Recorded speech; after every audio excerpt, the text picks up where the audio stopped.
When we assign my number to the value 5, we see that things work just perfectly. The computer runs line 1, creates my number and gives it the value 5, then runs line 2, which says to print my number. When it says to print my number, it goes and looks up the value of my number and finds out that it's 5, and basically replaces my number with the value 5. Print 5 results in 5 being printed to the console. So when we set the variable equal to the value, things work just fine. Our code then continues to run though, and on line 3, it attempts to set the value 5 equal to the variable my number. That's not going to work. And so the error we get is this syntax error. The explanation is can't assign to literal.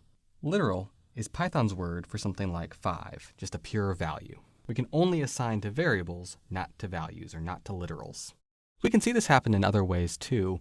We also can't assign values to one another or set other kinds of values equal to variables. So here when the computer runs line 1, it attempts to set 3 equal to 5. Doing so would break the universe, and so Python tells us that we have a syntax error, and Python gives us the same explanation. We still can't assign to a literal. The fact that Python hit an error on line 1 means that it never actually gets to line 2. When Python hits an error, it quits right there and doesn't continue trying to run the code, unless we handle the error, but we'll talk about that at the end of Unit 3. The other rule that we've discussed is that we can't use variables before they've been assigned values. This is actually an easier problem to avoid in Python than in many other languages, because in Python we generally create the variable by assigning it a value in the first place. You can't really create a variable without assigning it a value. When the computer runs line 1, it creates the variable my number and gives it the value 5.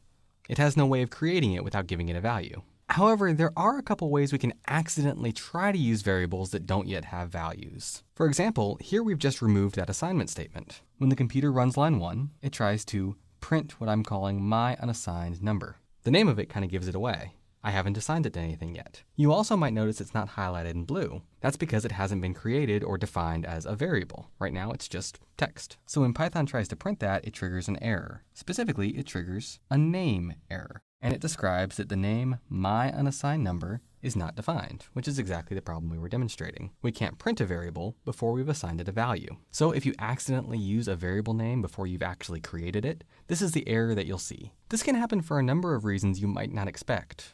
For example, if you misspell a variable name, you might encounter this error because the misspelled version hasn't been created yet. Or if you capitalize a variable name differently in one place than the other, you might get this error because the capitalized version hasn't been created yet. We can look at the variable names and pretty immediately see that one is just a misspelled version of the other, but the computer has no way of knowing that. It's also possible to manually create a variable without a value. We do that by setting it equal to the word none. Notice here that the word none is red and bold, which is how we format words for which Python has special meaning. Python attaches special meaning to the word none. It's basically like a null value. It creates the variable, but intentionally gives it no value. Interestingly though, using a variable to which we've explicitly assigned no value works differently than using a variable that just hasn't been declared yet at all. When the computer runs line 1, it creates my null variable and gives it the value none, or gives it no value. However, as we see on line 2, the computer is nonetheless able to print the value of my null variable. It prints none. This is similar to how it would print true or false when we assign the values true or false to some variable.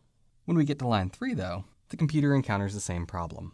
My undeclared variable has never even been defined, and so it gives us this name error. It tells us that my undeclared variable is not defined. So there's a difference between not being defined and being defined but given no value. Note though that even though my null variable has a value and can be printed, there's really very little else we can do with it.